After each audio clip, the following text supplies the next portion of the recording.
நான் திரும்ப எத்தனை விஜய் வந்தாலும் திமுகவை அழிக்க முடியாதுன்ற வார்த்தையை அவர் சொல்ல வேண்டிய அவசியம் என்ன இருக்கு? எத்தனை விஜய் வந்தாலும் திருமாவை அழிக்க முடியாதுன்னு சொல்லியிருந்தீங்கன்னாக்கா நீங்கள் களத்தில் சரிசமமாக போட்டி போடுறீங்கன்னு எடுத்துக்கேன். உளவுத்துறை ரிப்போர்ட்டை பொய்யா இருக்காருல்ல விஜய், நீங்கள் சொன்னது 4லேருந்து 5 லட்சம் பேர் வருவாங்க, வந்தது 8லேருந்து 10 லட்சம் பேர். அங்கேயே ஃபஸ்ட்டு உங்கள் இது உடஞ்சிருச்சு உங்கள் ஸ்ட்ராட்டஜி. திமுக என்ற ஆலமரத்தை வெட்டுவதற்கு விஜய் பிளேடு எடுத்துட்டு வராரு. இது 21வது பிளேடு. விஜய் ஏற்கனவே 20 பேர் வந்துட்டான். அதில் 4 பிளேடு ஏற்கனவே ஆலமரத்தில் ஒட்டிட்டு கிடக்கு, 4 பிளேடு துருப்பிடிச்சு கிடக்கு. கூட்டணி கட்சிகளை இதை விட கேவலப்படுத்த முடியுமா? அரசாங்க ஊழியர்கள் என்ன தீர்மானம் நிறைவேற்றினாங்க? எங்களுடைய விஷயத்தை நீங்கள் செவி கொடுத்து கேட்கவில்லை, நீங்கள் விரைவில் உங்களை எதிர்கட்சியாக உட்கார வைப்போன்றாங்க. எதிர்கட்சி கூட இல்லாமல் விஜயகாந்த் செஞ்சார் பாருங்க. அந்த மாதிரி வெளியில் அனுப்பிச்சிங்கன்னா இன்னும் மக்களுக்கு ரொம்ப நல்லதாக. திமுகவுக்கு ஒரு நல்ல பழக்கம் ஒன்று இருக்குது. கூட்டணி கட்சிகளை குதூகலமாக வச்சுக்கிறது, தன்னை எதிர்க்க விடாமல் அவங்கள பத்திரமா பார்த்துக்கிறது, தன் எதிரிகளை பதம் பார்ப்பதற்கு கூட்டணி கட்சியை வச்சு அவங்க அழகான ஒரு வேலை செய்வாங்க. 1000 ரூபா ஒயின் ஷாப்புக்கு போது அந்த 1000 ரூபா பத்தாமல் எக்ஸ்ட்ரா 3000 போட்டு கரண்ட் பில் போடுற மாதிரி இருக்குது, வீட்டு வரி போடுற மாதிரி இருக்குது, சொத்து வரி போடுற மாதிரி இருக்குது. சாதாரண ஒரு தண்ணிக்கு மோட்ரு போட்டு அதுக்கு எக்ஸ்ட்ரா வரி போட்டு வச்சுருக்கிறீங்க. இருக்கக்கூடிய பால் இருக்கக்கூடிய கொழுப்பு எடுத்துகிட்டு மக்களுக்கு கொழுப்புன்றீங்க. இதெல்லாம் சேட்டை தானே? குருவாஞ்சேரியில் ஃபிளாட் வாங்கினா அடுத்த குருவாஞ்சேரியில் பிளாட் இலவசம். நம்ம ஐஃபி ஹவுசிங் அண்ட் ப்ராப்பர்ட்டிஸ் அண்ட் ஸ்பை கப்ஸ் குருவாஞ்சேரியில் லிமிடெட் பீரியட் ஆஃபர் மிஸ் பண்ணிடாதீங்க மக்களே. வணக்கம் சார். வணக்கம் அபர்ணா. தமிழக வெற்றி கழகம் எல்லா பக்கத்துல இருந்தும் அம்புகள் ஏயப்பட்டுட்டே இருக்கு. விஜய் அவர்களை நோக்கியும் கட்சியை நோக்கியும். ஒரு பக்கம் திருமாவளவன் அவர்கள் விமர்சனம் வச்சாரு. அதற்கான பதிலடியாக 6ஆம் தேதி ஒரே மேடையில் புத்தக வெளியீட்டு விழாவில் 2 பேரும் சந்திக்க போகிறாங்க அப்படிங்கிறதா இருக்கட்டும். சீமான் அவர்கள் மாறி மாறி ஒரு நிலைப்பாட்டில் நிற்காம மாறி மாறி விஜய் குறித்து விமர்சனங்கள் அன்பு மாறி மாறி பொழியறதா இருக்கட்டும். எப்படி புரிஞ்சுக்கலாம் எல்லாத்தையும்? எப்படி புரிஞ்சுக்கலான்னா, புலியும் ஓநாய்களும் தாக்குனாக்கா தலைதெறிச்சு ஓடுறதுல சிறுத்தை வல்லமை பெற்றது. புலி என்பது சிறுத்தைன்னு சொன்னீங்கன்னா அப்புறம் விடுதலை சிறுத்தைகள் வருவாங்க, நாங்கள் தான் சிறுத்தைகள். நீங்கள் எடுத்துக்கிட்டா எடுத்துங்க, எனக்கு அதை பற்றி இல்லை. நான் ஒரு ஸ்டோரி சொல்கிறேன், புரியுதுங்களா? புலியும் ஓநாயும் விரட்டினால் சிறுத்தை ஓடுவது இயல்பு, தலைதெறிச்சு ஓடும். புலி ஆக்ரோஷமாக மூர்க்கத்தனமாக தாக்குவதில் புலி வல்லமை பெற்றது. ஆனால் இது ரெண்டையுமே ஓநாய்கள் கூட்டமாக சேர்ந்து கபலீகரம் செய்வதில் ஓநாய் வல்லமை பெற்றது. 3மே ரத்தம் குடிக்கும், புரியுதுங்களா? இதுகளை சமாளிப்பதற்கு வாளேந்தி ஒருவர் நிற்கணும், நின்னாதான் சமாளிக்க முடியும். எவ்வளோ பெரிய ரத்தம் குடிக்கக்கூடிய மிருகங்களாக இருந்தாலும், சினம் கொண்ட சிங்கமாக இருந்தாலும் மதம் கொண்ட யானையிடம் மண்டியிட வேண்டும் என்பது தான் யதார்த்தமான உண்மை. அப்படி இருக்கும் பொழுது நீங்கள் உங்கள் பங்குக்கு நீங்கள் ஒரு வேலையை செஞ்சீங்கன்னாக்கா மக்கள் பார்க்குறான்ல, அவனுக்கு என்ன தோணும் தெரியுமா? ஓட்டப்பந்தயம் நடந்து கொண்டிருக்கிறது. அந்த ஓட்டப்பந்தயத்தில் நீ ஓடி ஜெயிக்கணுமே தவிர கூட சேர்ந்து எல்லாத்தையும் கூட்டாக வச்சுட்டு குழி பறித்து ஒருத்தனை தள்ளுற வேலையை நீங்கள் பார்த்துக்கிட்டு இருந்தீங்கன்னாக்கா ஓட்டப்பந்தயத்தில் கலந்துக்கிறவனுக்கு வேணால் தெரியாமல் இருக்கலாம். ஆடியன்ஸ் இருக்காங்கல்ல பார்த்துக்கிட்டு இருக்கிறான், ஜட்ஜ் இருக்காங்கல்ல பார்த்துக்கிட்டு இருக்காங்கல்ல, தெரியும் அப்பட்டமாக கேவலமான ஒரு வேலையை செஞ்சுக்கிட்டு இருக்கிறீங்கன்ட்டு.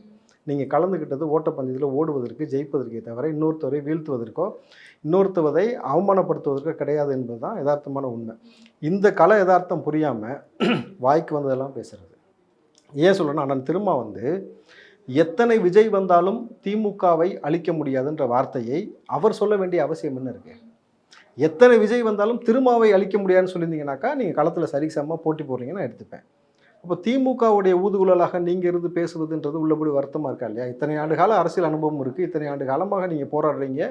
உங்களுக்கு பிறகு அம்பேத்கரை தூக்கி பிடித்தவர் விஜய், வேறு யாருமே அந்த மாநாட்டில் வைக்கல. அப்போ நீ உன்னை எவ்வளோ பின்தங்கிய நபர்னு சொன்னாலும் கூட கல்வியை கையில் எடுத்துன்னு பெரிய மேன்மை பெற்ற நபராக வருவன்றதான் அங்கே பறைசாற்றப்படுது. நீங்கள் உள்ளபடி சந்தோஷப்படணுமா பொறாமப்படணுமா? அப்போ உங்களுக்கான பயம் என்ன? உங்களுக்கான ஓட்டு அங்கே சிதறி போயிடும். இல்லை, இதுவே அந்த இடத்துல ஒரு கேள்வியாக இருக்குல்ல. இத்தனை ஆண்டு காலம் அனுபவம், களப்பணி பண்ணியிருக்காங்க, இத்தனை முறை ஆட்சியில் ஒரு கட்சி இருந்திருக்காங்க, விசிகா களப்பணியில் இருந்திருக்காங்க. அவங்களோட புதுசாக தொடங்கப்பட்ட ஒரு கட்சியை ஒப்பிட்டு உங்களால் எதுவும் பண்ண முடியாதுன்ற ஒரு கம்பேரிசனே ஃபஸ்ட்டு ஏற்கக்கூடியதா? அதை நீங்கள் திமுகவும் எடுத்துக்கோங்க, கூட நாம் தமிழர் எடுத்துக்கோங்க, எல்லாத்தையுமே எடுத்துக்கோங்க. இந்த செஸ் ஒலிம்பியாடில் ஒரு சின்ன பையன் ஒருத்தன் கலந்துக்கிட்டான்ல, அவன் பேர் என்னம்மா? பிரக்யானந்தா. சின்ன பையன், பொடி பையன் தான் அப்படின்னு சொல்லிட்டு நீங்கள் கடந்து போக முடியல. அவன் தானே எல்லாருக்கும் விரல விட்டாட்டினா அனுபவமிக்க நபர்களில். அப்போது நீ சின்னவனா பெரியவனா களத்துக்கு புதுசாக பழசெல்லாம் கிடையாது. என்ன செய்ய போகிறன்றதான் முக்கியம், யாருன்றதான் முக்கியம். அப்போது அதுக்கு வாட்டி ப்ரூவ் பண்ணியிருக்கணும்ல. எந்த விஷயத்தில் விஜய் எப்படி ப்ரூவ் பண்ணியிருக்காருன்னு நினைக்கிறீங்க? உளவுத்துறை ரிப்போர்ட்டை பொய்யா இருக்காருல்ல விஜய், ப்ரூவ் பண்ணல. நீங்கள் சொன்னது 4லேருந்து 5 லட்சம் பேர் வருவாங்க, வந்தது 8லேருந்து 10 லட்சம் பேர். அங்கேயே ஃபஸ்ட்டு உங்கள் இது உடஞ்சிடுச்சு உங்கள் ஸ்ட்ராட்டஜி. அப்போது நீங்கள் கணிக்க முடியாத ஒரு ரேஷியோ அங்கே காட்டும் பொழுது நீங்கள் கணிக்க முடியாத பல சம்பவங்கள் அரங்கேறுவதற்கு காத்து கொண்டு இருக்கிறது. ஏன்னா நீங்கள் ஒரே ஒரு மாநாட்டில் ஒட்டுமொத்த கூடாரமும் வெளியில் வந்து கதறீங்கன்னும் பொழுது இன்றைக்கு விஜய் அடுத்து அவருடைய இலக்கை ரொம்ப கிளியராக ஃபிக்ஸ் பண்ணிக்கிட்டார். ஃபிக்ஸ் பண்ணதுனால தான் அடுத்து என்ன செய்ய போகிறாருன்னா 234 தொகுதியில் இருக்கக்கூடிய மாவட்ட செயலாளர்களை கதற வைக்கிறதுக்கான ஒரு வேலை செய்கிறாரு. அடுத்து 234 தொகுதியிலும் தீர்க்கப்படாத பிரச்சனைகள் என்னென்னு எடுக்க சொல்லியிருக்கிறார். அப்போ 234 தொகுதியில் தீர்க்கப்படாத பிரச்சனையை கையில் எடுக்கிறாரு. இது கூடவே இன்றைக்கி அண்மை செய்தி காலில் பார்த்துருப்பீங்க, ஊழல் பட்டியலை வெளியிட போவதற்காக விஜய் வந்து ஒரு பட்டியல் தயாரித்து கொண்டிருக்கிறார். அண்ணாமலையும் இப்படி தானே ஆரம்பிச்சாரு முதல்ல. இன்னைக்கு அண்ணாமலை ஆரம்பிச்சார்ல, ஆரம்பிச்சது என்ன செஞ்சார் அண்ணாமலை? ஆல்ரெடி டிஎம்கே ஃபைல்ஸ்னு சொல்லிட்டு கரப்ஷன் லிஸ்ட் வெளியிடுவார்னு பார்த்தா ஆல்ரெடி அவங்க வச்சிருக்கக்கூடிய சொத்து பட்டியலை தான் வெளியிட்டாரு அப்படின்ற ஒரு விமர்சனம் இருக்கு. அது வேற. இவர் என்ன பண்ண போறாரு புதுசா? ரைட். ஸோ அண்ணாமலை வெளியிட்டதுனால உடனே வந்து எல்லாம் எப்படி பேசுகிறாங்கனாக்கா, ஊழலை பற்றி பேசுவதற்கு அண்ணாமலைக்கு மட்டும்தான் தார்மீக உரிமை இருப்பது போலவும், இப்போது ஊழலை பற்றி இன்றைக்கி திமுக வந்து அதிமுகவுடைய ஊழலை பற்றி பேசலையா, திமுக ஊழலை பற்றி பேசலையா, அப்போ ஊழலை பற்றி பேசியவர் எல்லாரும் அண்ணாமலை ஆயிருவீங்களா? RTAல ரிப்போர்ட் வாங்குறாரு. ரிப்போர்ட் வாங்கிட்டு ஸ்ட்ராட்டஜிக்கலாக எடுத்துகிட்டு அண்ணாமலை மாதிரி ஒரே நாள் ஷோ காட்டுறதுக்கு விருப்பம் இல்லை. விஜய் என்ன செய்யணும்னாக்கா, நீங்கள் 234 தொகுதியில் இருக்க மாவட்ட செயலாளர் ப்ளஸ் தலைமை குடும்பம் இருக்குது, ஸ்டாலின் இருக்குது, உதயநிதினு எல்லாத்தையும் எடுக்கிறீங்கல்ல, சொத்து பட்டியல் எடுப்பதை வாரத்திற்கு ஒரு நபருடைய பட்டியலை வெளியிடுங்க. ஸோ வாரம் ஒருத்தரோட இது வெளியிட்டிங்கன்னா திமுக எப்பயுமே இதில் எவ்வளோ வல்லமை பெற்றவர்னா, ஒரு விஷயம் பெருசாகுதுனாக்கா அதை விட ஒரு பெரிய விஷயம் இங்கே வரது பூதாகரமாக்கி கரெக்டாக மேட்ச் பண்ணிட்டு அந்த விஷயத்தை கடந்து போயிடுவாங்க. அப்படி தான் அண்ணாமலை விஷயம் காணாமல் போனது. ஆனால் நீங்கள் வாரத்திற்கு ஒரு நபருடைய பட்டியலை வெளியிடும் பொழுது என்ன ஆகும்? 234 பேர் ப்ளஸ் தலைமை குடும்பம் இருக்குமா? எவ்வளோ நெடிய நாட்களாக அது போகும். நீங்கள் நடைபயணம் செய்வதற்கு முன்பாக இதை கையில் எடுத்துக்கிட்டு, இன்னொரு பக்கம் இன்றைக்கி கூட 4 பேர் அரெஸ்ட் பண்ணியிருக்காங்க. யார்? ஸ்டூடெண்ட்ஸ். மெத்து வித்தான்னு சொல்லிட்டு. இந்த மெத்துன்ற ஒரு விவகாரம் ஜாஃபர் சாதிக் என்ற ஒரு நபர் வருவதற்கு முன்னாடி நம்ம கேள்விப்படலை. அது வரைக்கும் கஞ்சா அப்படின்னு ஹெராயின் இப்படி போயிட்டு இருந்துச்சு. ஸோ அவன் வந்த பிறகு தான் அந்த மெத்துன்ற ஒரு பூதகரம் ஆச்சும் பொழுது இந்த மதுவால், இந்த போதையால், மெத்தால் இது வரைக்கும் எவ்வளோ உயிரிழப்பு ஏற்பட்டிருக்கு, எவ்வளோ கலவரம் நடந்திருக்கு, எவ்வளோ பாலியல் அத்துமீறல் நடந்திருக்கு, எத்தனை கொலை சம்பவங்கள் நடந்திருக்கு, எவன் வந்து பெத்த தாய் நடுவீட்டில் கொண்டு புதைச்சி வச்சான், எவன் வந்து கஞ்சா கள்ளச்சாரம் குடித்து மரணம் அடைஞ்ச பிறகு கூட கள்ளச்சாரம் குடித்து மரணம் அடைஞ்சால் 10 லட்ச ரூபா தராங்கன்ட்டு பெத்த தகப்பனுக்கு சாராயம் வாங்கி கொடுக்கறதுக்கான முனைப்பு எடுத்ததுலேருந்து இதோடைய இந்த விகிதாச்சாரம் இருக்குல்ல, இது எந்த அளவுக்கு மக்களை, மாணவர்களை, இங்கே இருக்கக்கூடிய பொதுமக்களை அச்சுறுத்தியிருக்கு, எவ்வளோ வேலையின்மை ஏற்படுத்தியிருக்கு. கூடவே நீதிமன்றம் ஒரு மேற்கோள் காட்டுச்சு, கள்ளச்சாரம் நடந்த பொழுது அங்கே தொழில் வளம் இல்லை, வேலை வாய்ப்பு இல்லை, அதனால தான் கையில் எடுத்தாங்கன்ட்டு. ஸோ இதோடைய இம்பேக்ட் என்ன? அதை ஒரு பக்கம்.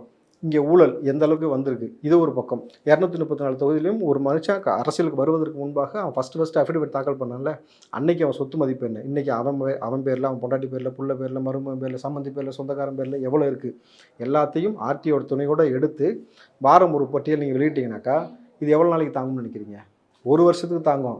நீங்கள் எந்த விஷயத்தை மடைமாட்டினாலும் அதற்கு வந்து இது வந்து ஈடாகாது. தொடர்ச்சியாக இது கொடுத்து ஆளுநர் வேணாம் அப்படின்னு சொல்கிறக்கூடிய விஜய் இதை ஆளுநர்கிட்ட கொண்டு போகலாம், பிரதமர்கிட்ட கொண்டு போகலாம், சித்தாந்த ரீதியாக கோட்பாடு ரீதியாக நீங்கள் எதிரின்னு சொல்கிறீங்க, பிரதமர்கிட்ட கொண்டு போகலாம், ஜனாதிபதிகிட்ட கொண்டு போகலாம். அதற்கு முன்பாக மக்கள் மத்தியில் எடுத்து வச்சுட்டு இது எலெக்ஷன் ஸ்ட்ராட்டஜிக்கு ஒரு ஒர்க் அவுட் ஆகும். அரசியலுக்கு வந்ததே அரசியல் பண்ண தானே.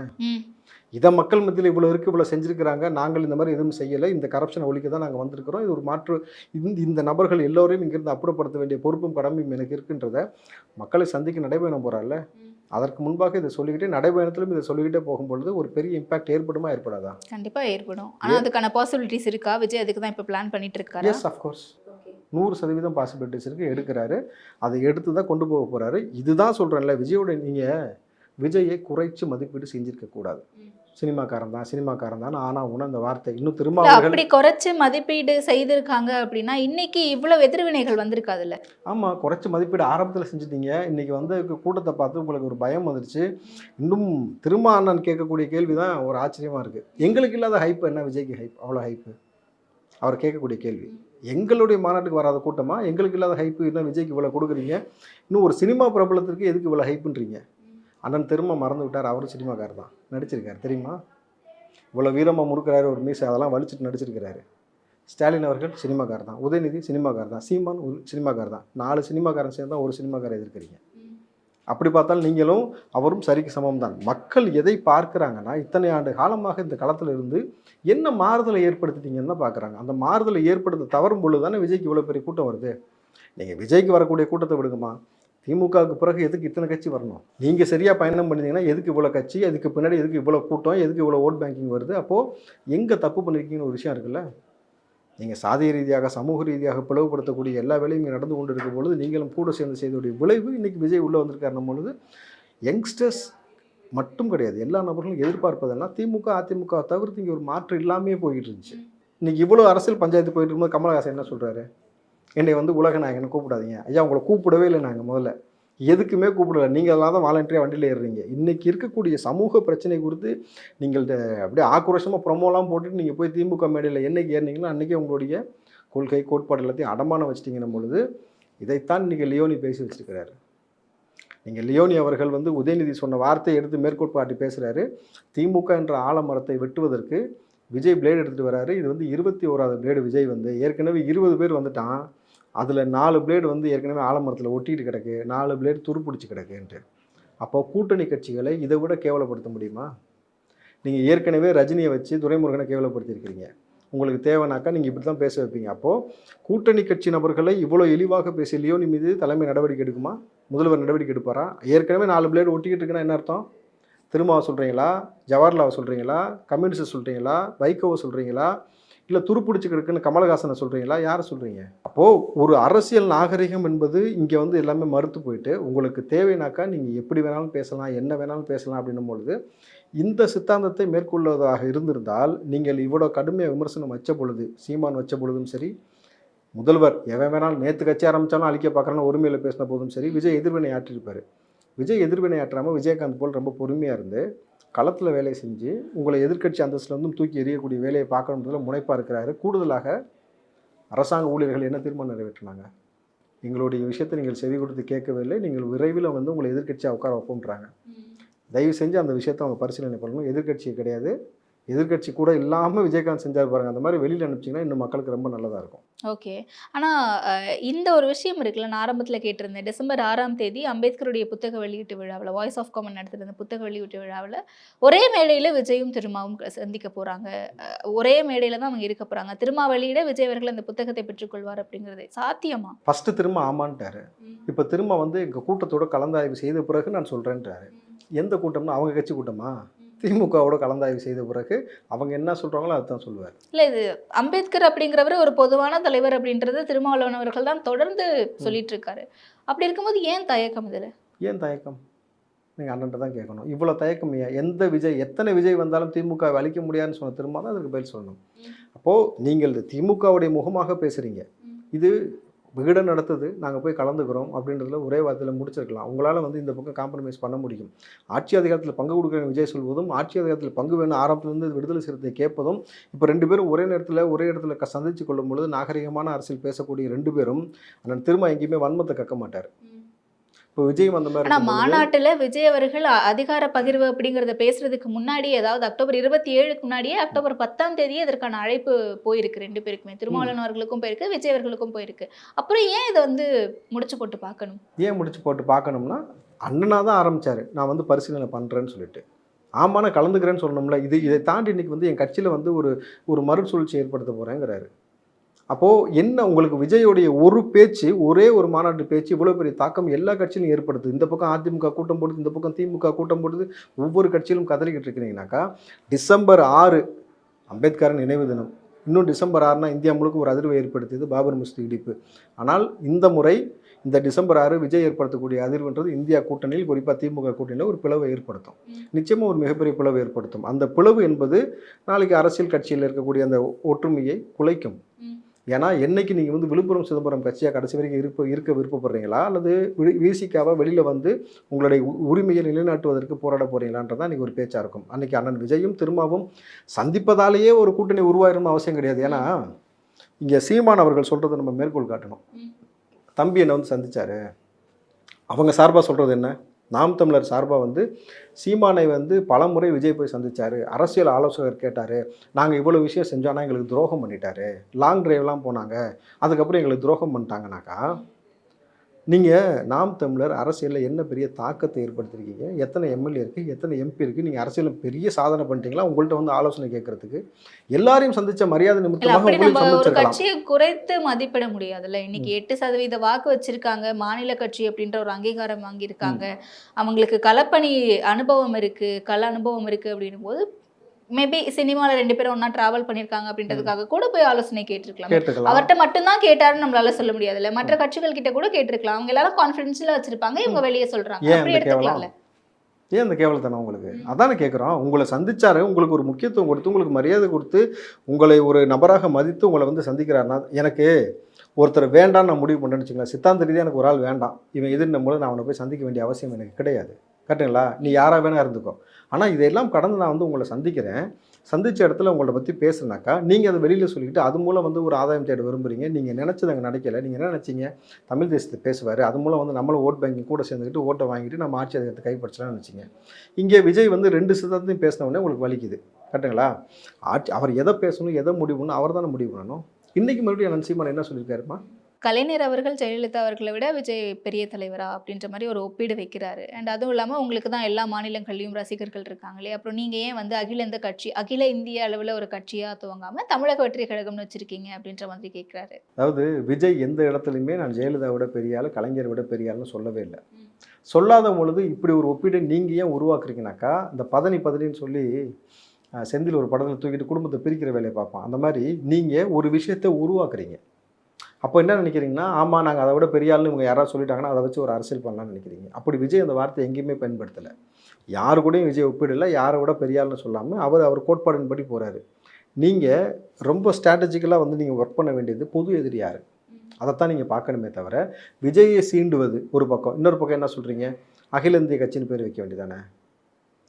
புள்ள ஏன் புள்ள, நான் தாண்டா பெற்றேன், எனக்கு தெரியும் என்ன பேர் வைக்கணும்னு. இது உனக்கு தேவையில்லாத வேலை தானே.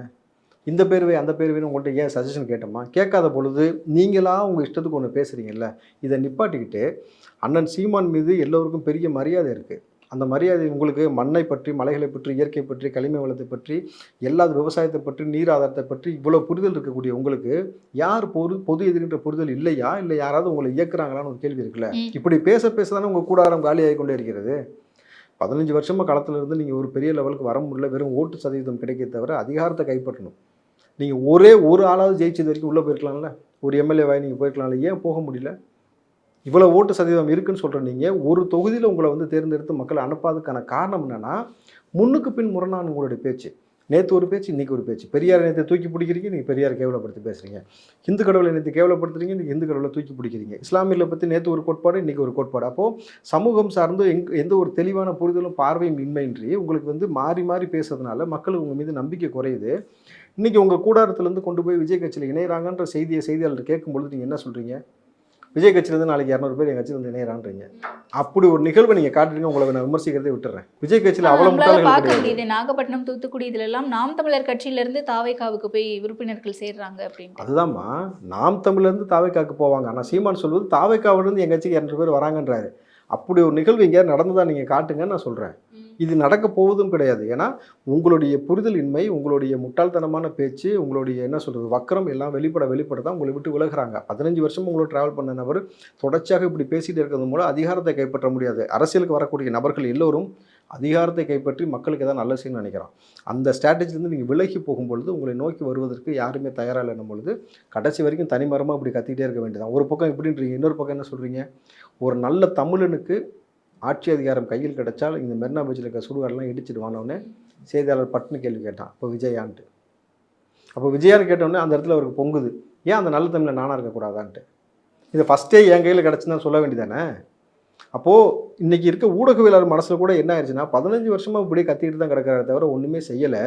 இவருக்கு எவ்வளோ பெரிய ஒரு க்ரௌடு வருது, எந்த அளவுக்கு வந்து இந்த மக்கள் வந்து விஜய் நேசிக்கிறாங்கன்னு தெரியும் பொழுது இது ஒரு மாற்று சக்தியாக ஊடகவியலாளர் தெரியுமில்ல, எல்லா அரசியலும் கவனிக்கும் பொழுது இந்த ஒரு கேள்வி வச்ச உடனே தான் பதட்டப்படுறாரு. மறுபடியும் என்ன சொல்கிறாரு, நான் அந்த பக்கம் பாதி இந்த பக்கம் பாதின்னு இல்லை. இந்த பதட்டத்தை நிப்பாட்டிக்கணும். இந்த பதட்டத்தை நிப்பாட்டிக்கிட்டு நீங்கள் கல்லெறியவது என்னன்னு சொன்னேன், கண்ணாடி கூடுலேருந்து கல்லெறிஞ்சிக்கிட்டு இருக்கீங்க. உங்கள் கூடாரம் நொறுங்கி கொண்டே இருக்கிறது. அதை போல் சீமான் புரிஞ்சுக்கணும். புரிஞ்சிக்காமல் நீங்கள் இப்படியே பேசிட்டே சுற்றுனீங்க. ஃபஸ்ட் நீங்கள் விடுதலை சிறுத்தை அடிச்சிங்க, அதுக்கப்புறம் திமுக அடிக்கிறீங்க, இப்போ விஜய் அடிக்கிறீங்க. எல்லாத்தையும் அடிக்கிறது உங்கள் வேலையை தவிர களத்தில் என்ன செஞ்சீங்கன்னு ஒன்று இருக்குல்ல. கிரிட்டிசைஸ் பண்ணுறது, இங்கே வந்து உட்காந்து விஜய் சொன்னது போல் வந்து இந்த அல்லற சிலரெல்லாம் வச்சுக்கிட்டு வலைதளங்களில் வந்து தேவையில்லாத ஒரு விமர்சனம் வைப்பது, போட்டி வைப்பது, இது கிடையாதுல்ல உங்கள் வேலை.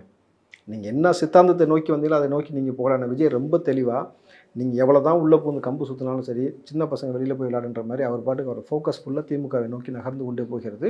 இன்றைக்கி திமுகவை நோக்கி அடுத்து வந்து அவர்களை ஊழல் பட்டியலை தயார் செய்வதாக இருக்கட்டும், அல்லது வந்து தொடர்ச்சியாக நடைபெறும் நடக்க போகிற விஷயமா இருக்கட்டும், ரொம்ப ஸ்ட்ராட்டஜிக்கல் மூவ் பண்ணும்பொழுது அதை சமாளிப்பதற்கு உங்கள்கிட்ட ஆள் பலம் இல்லை.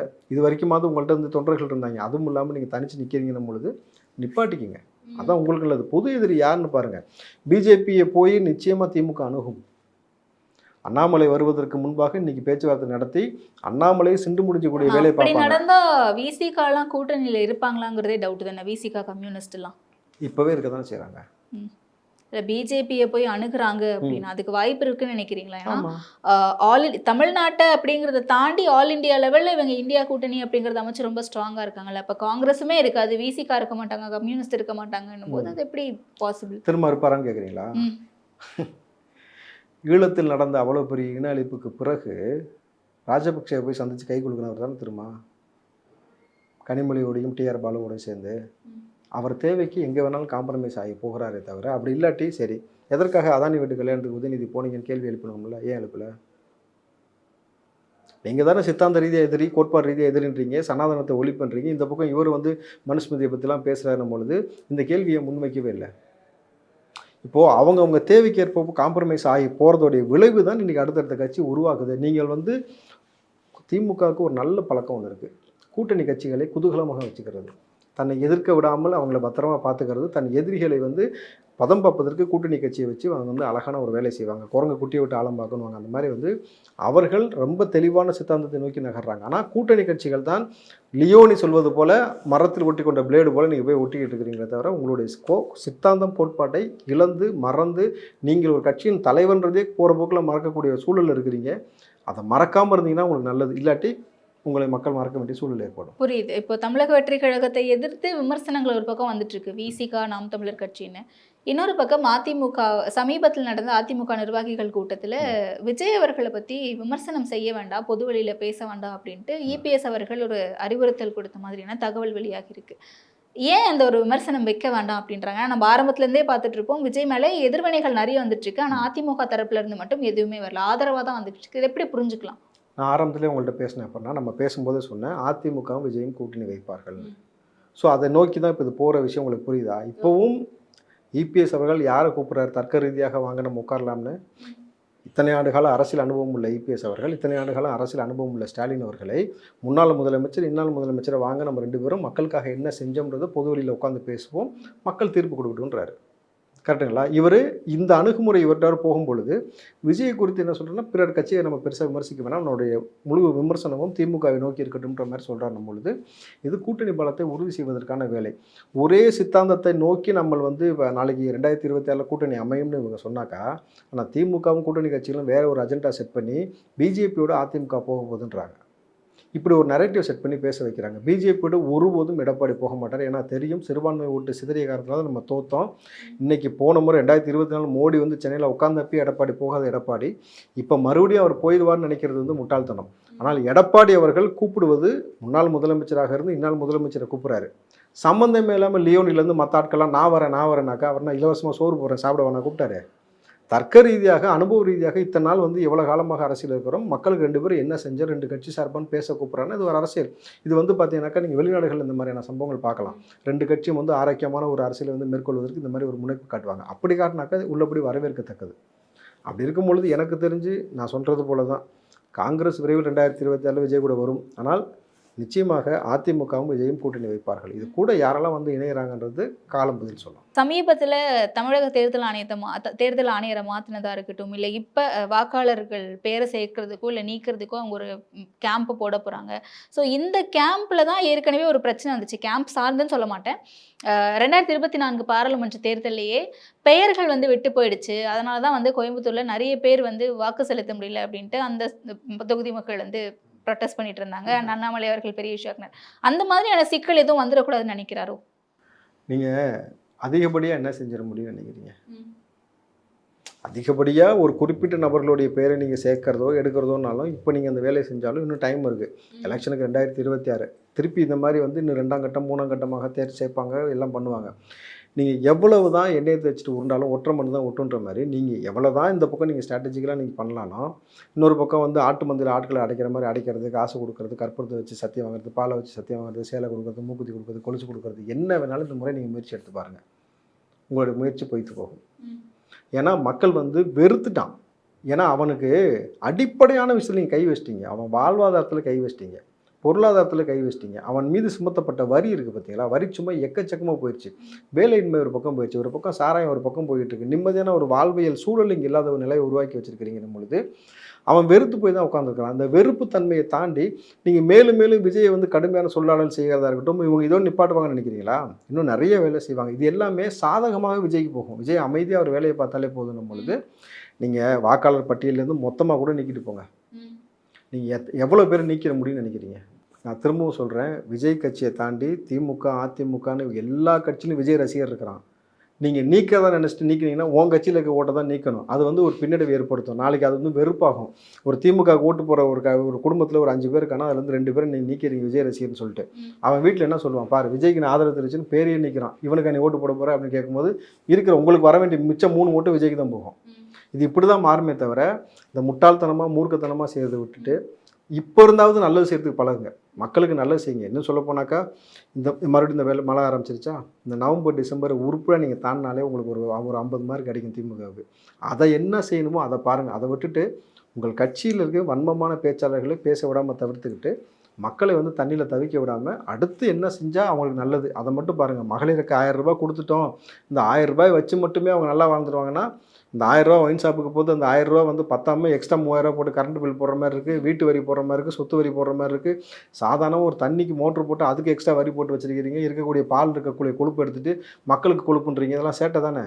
இப்போ இந்த மாதிரி தொடர்ச்சியாக நீங்கள் செஞ்சுக்கிட்டு இருக்க வேலையை நிப்பாட்டிட்டிங்கனாலே நல்லது. இதுக்கு மேலே நீங்கள் இதுக்கு மேலேயும் திருந்தலைனாக்கா 2024 வரது தான் வேணும். ஓகே. அண்ட் அந்த கட்டமைப்பு ரீதியாக தமிழக வெற்றி கழகத்தை பொறுத்த வரைக்கும் தலைவர் ஒரு கட்டளை இடுறாரு. இப்போ கூட அந்த வாக்காளர் பட்டியலை பற்றி பொறுத்த வரைக்கும் துண்டு பிரசுரங்கள் போய் எடுத்துகிட்டு போய் கொடுங்க, மக்கள் மத்தியில் இதை பற்றின ஒரு அவேர்னஸ் கிரியேட் பண்ணுங்கன்னு சொல்லிட்டு அவங்க ஆர்டர் கொடுக்குறாங்கிறத தாண்டி அது ஒரு மாதிரி கட்டமைப்பு ரீதியாக ரொம்ப ப்ராப்பராக போய் சேருதோ, எல்லாருமே அதை கரெக்டாக கொண்டு போய் மக்களிடத்துல சேர்க்கிறாங்களோ அப்படின்னு புரிஞ்சுக்கலாமா?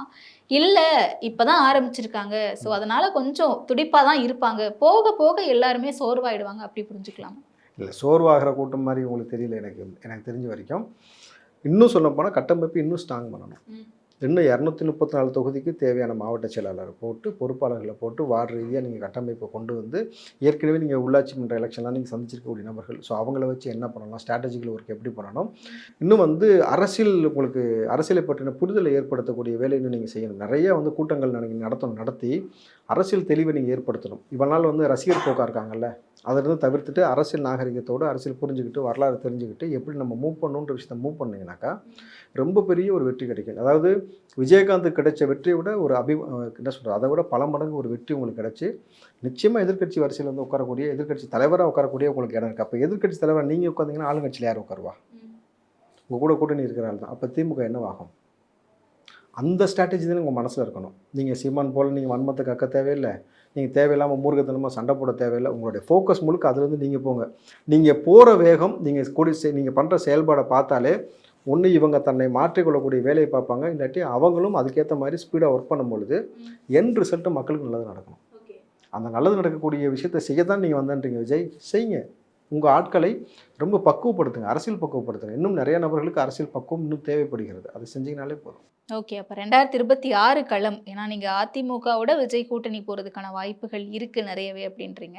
அண்ட் காங்கிரஸும் விஜயோட கூட்டணி வந்தால் வருவாங்க அப்படின்னு சொல்கிறீங்க. ஸோ இதெல்லாம் வச்சு பார்க்கும்போது ஒரு சிலர் 5 முனை போட்டியாக இருக்குன்றாங்க, 3 முனை போட்டியாக இருக்குன்றாங்க. இது ரொம்ப இமேச்சூர் தான் இவ்வளோ தூரம் பேசுகிறது. 5 முனைலாம் வாய்ப்பே இல்லை. அதுதான் கேட்குறேன். உங்களுடைய பார்வை என்ன? 2026 களம் எத்தனை முனை போட்டியாக இருக்கும்? திமுக, அதிமுக, பிஜேபி இந்த 3 கூட்டணி தான். ஓகே, அவ்வளோதான். மும்முனை போட்டி தான். விஜய் எந்த கூட்டணியில் இருப்பாரு? அதிமுக விஜயோட சேர்ந்து ஒரு கூட்டணிமா. திமுக அவங்க வழக்கம் போல வைக்க கூட்டணி. இப்போ 4 பிளேட்ல ஓட்டிட்டு இருக்காங்கல்ல, விசிகா மட்டும் சொல்லுங்க. காங்கிரஸோ தமிழ்நாடு முஸ்லீம் முன்னேற்ற கழகமோ அங்கே இருப்பதற்கான வாய்ப்புகள் கிடையவே கிடையாது எனக்கு தெரிஞ்சு.